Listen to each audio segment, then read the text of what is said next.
Okay, everyone, Andrew did a great job for hour one, but today for hour two, I want to have just part one of our great interview I did recently with Aaron Saberi, investigative reporter at the Washington Free Beacon. In part one, we discuss his experience of Yale, how he became a journalist, the evolution of his political beliefs, some of his biggest stories, and more. It's a really interesting conversation. The full interview will be on the Charlie Kirk Show podcast and members.charliekirk.com. So enjoy this. Hey, everybody, we have a very special conversation with you today. A very smart person who honestly deserves some of those awards they keep giving out to those fake journalists. It's Aaron Saberi. And Aaron, great to see you and meet you. Great to be here. And I've been following your work for a while, and I want to go through some of your greatest hits because I have them here. But first, I want to just kind of give you a chance to introduce yourself. You're an investigative reporter with the Washington Free Beacon, and you went to Yale. I did. So you go to Yale, and you don't end up at the New York Times? Correct. So I came into Yale a moderate Democrat and then kind of went through a series of sort of incremental radicalizing moments that pushed me. I don't know how far right they pushed me, but they definitely pushed me further and further right. And by 2020, I certainly felt more comfortable within right-wing institutions than left-wing ones. What were those radicalizing events? Yeah, so I mean, there were really two at Yale. The first is that Yale has this thing called the Yale Political Union, which is comprised of all these little kind of debating societies, political parties. And I came in thinking, well, I'm a moderate Democrat, so I'll join the party of the left, right? That's what good Democrats do. But their first resolution of the term was resolved, abolish the police. And this was in 2014, mind you, so kind of a little before. That was before Michael Brown. It was I think it was before. Michael Brown was 15, if I'm not Yes, mistaken. it was before Michael Brown. So at the time, I just thought, well, that's stupid. No one's ever going to take that seriously, right? Whereas, or make it policy. No, exactly. Whereas the Conservative Party, which is another one of them, was debating resolve that Socrates deserved to die. And I remember seeing that and thinking, that's interesting, and I've never thought to ask that question. These guys seem cool. I'm going to hang out with them. That's a much more thought-provoking question. Exactly, much more. So right at the start, it just seemed like there was a sort of vibrancy to the conservative intellectual scene that was lacking on the left. And then the second big radicalizing moment was there were all these protests in 2015 over cultural appropriation, Halloween costumes. There's a famous video in which at the time he was an administrator, he got encircled in the courtyard of one of the residential colleges at Yale and basically accosted. I mean, he wasn't physically hurt, but he was surrounded by these jeering students who were saying, you haven't made this a safe space, this is supposed to be a home, free speech doesn't matter, so on and so forth. And then things just kind of spiraled out of control from there. And I guess the maybe sort of 2.5th radicalizing moment is that during that time, I was the opinion editor of the Yale Daily News, the campus paper. And so I had to sit there and field all of the op-eds from of all sides of the campus debate, but from the protesters. And it's like, I remember sitting next to a girl editing her piece that was literally arguing that demands for rational debate were a form of white supremacy designed to police the emotionality of women of color. And in some ways, the creepiest part of all this is that this girl, I had a class with her. She's not a dumb girl at all. She's like, in terms of just raw IQ, very smart, but she was saying this just absolute. And I kind of had to sit there and pretend that I thought it was a valuable perspective and edit it and say, yes, your voice matters, and edit it, make it better. But yeah, seeing up close what the alleged best and brightest actually thought was pretty radicalizing. And now she's probably like a circuit court judge or something. I'm not sure exactly what she's doing now, but I know she went to law school, so you never know. Yeah, or she's like an FBI agent or something. But no, that I think is an important thing to spend a little bit of time on, is that this was not University of Wisconsin-Madison, no offense to them. But this is the pipeline for our nation's decision makers. Right.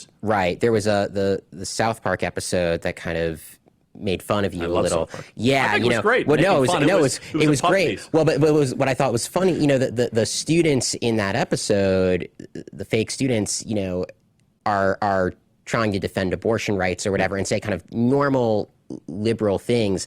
Honestly, what they're saying in South Park, the kind of fake, parodies of liberal students, was a lot more reasonable than what the kids at Yale were actually saying in 2015, right? It's not like they were saying, well, women's right to choose and who are you to decide when life begins. No, I mean, this was full on, you cannot debate anything or disagree with any minority or you're racist. I mean, and it really, the sort of Fox News caricature was in fact accurate. I mean, there really was no daylight between how, I think, kind of conservative media portrayed those kids and how they were really behaving. Yeah, and it's just horrifying because so many of them are now in places of power.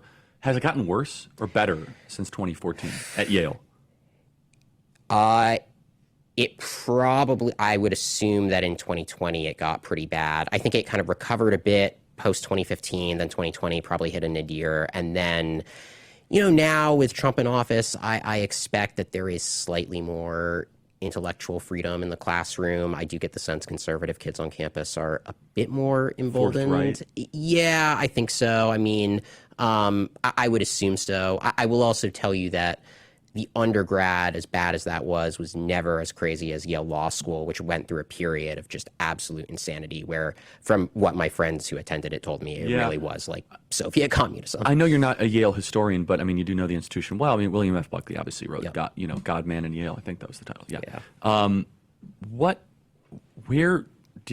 Where, for our audience that doesn't quite follow this but knows it's a problem, where did this come from? Why is it that Yale would get to a place where you have to field an op-ed where someone says, I wrote down like that basically I should be able to dismiss or have a higher elevation of my opinion based solely on immutable characteristics. Where does that come from, and how is that?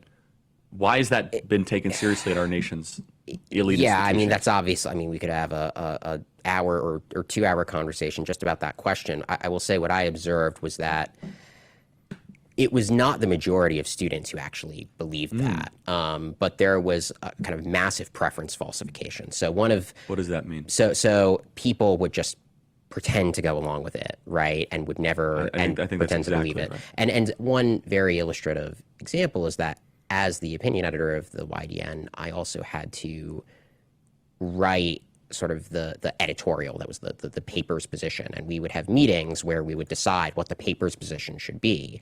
And during the meeting where we were supposed to decide what to say about the protests, it became clear right away that if you spoke up and said, hey, I think this is going too far, what about free speech, you were going to immediately be shouted down as a racist.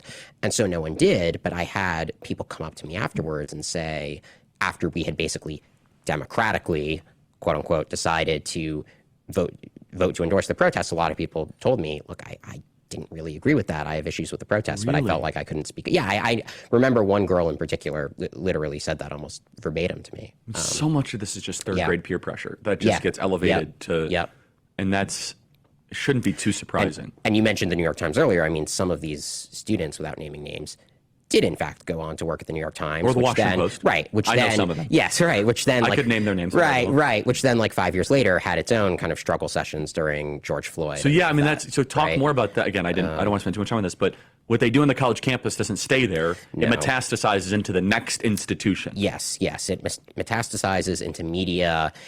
And medicine is another big one. I mean, all of them really, corporate America, but I think medicine is a story that has not fully, I think, been appreciated. Just how? So I did a lot of reporting in. We have these stories, by the way. Yeah. So, but keep going. Yeah. So I had did a lot of reporting in late 2021, early 2022 about the effort to ration COVID drugs based on race. We have it right here. It's one of your best, by the way. You deserve huge credit. I remember we covered this for days. Keep going. Yeah, and so, I mean, these ideas about kind of race-based redistribution that we're inculcating in the academy did not stay confined to a critical race theory seminar at Harvard Law School. I mean, they became government policy in not just, a city or county, but in multiple U.S. states.